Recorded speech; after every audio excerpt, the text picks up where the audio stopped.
হরে কৃষ্ণ। সুধী ভক্তবৃন্দ, আজ একটি মনোগ্রাহী প্রশ্ন নিয়ে আলোচনা করব। প্রশ্নটি হলো, ভগবান যে আছেন তার প্রমাণ কি? এখানে উত্তরে বলা হচ্ছে, আপনি আপনার অপূর্ণ চক্ষু দিয়ে বস্তুকে দেখেন। সেই চক্ষু দিয়ে আপনি অতি কাছের কিংবা অন্তরালের কিংবা দূরের জিনিস প্রত্যক্ষ করতে পারেন না। আবার সেই চক্ষুরও কোনো মূল্য থাকবে না যদি আলোর সাহায্য না নেন।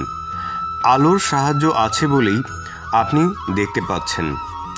আবার যে চক্ষু দিয়ে আপনি দর্শন করছেন সেই চক্ষুকেও আপনি দেখতে পাচ্ছেন না যতক্ষণ পর্যন্ত আয়না বা প্রতিবিম্ব ধরা পড়ে এমন কোনো বস্তুর সাহায্য আপনি না নিচ্ছেন। আবার কোনো জিনিস দেখেও আপনি প্রত্যক্ষ অভিজ্ঞতা অর্জন করতে পারবেন না যদি তা দেখার মতো মনোযোগ আপনার না থাকে, অর্থাৎ মনের সাহায্য নিতে হচ্ছে। আবার মৃত্যুর সময় জড়দেহের সঙ্গে সঙ্গে আপনার চক্ষুটিও আপনি হারাচ্ছেন।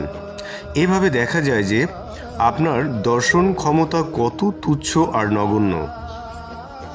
এরূপ ক্ষুদ্র অপূর্ণ জড় চক্ষুতে পূর্ণ ও অসীম ভগবানকে প্রত্যক্ষভাবে দেখার আশা আপনি করছেন কিভাবে? ভগবানকে দেখতে হলে কাম ক্রোধ কালিমাশূন্য হৃদয়ে ভক্তির চক্ষুর উন্মেষ করা প্রয়োজন।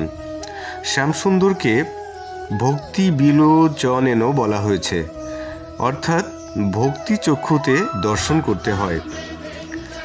আপনি আগে ভক্তি চক্ষু লাভ করুন, ভক্ত হন, তারপর ভক্তি চক্ষুর সাহায্যে ভগবত দর্শন হবে।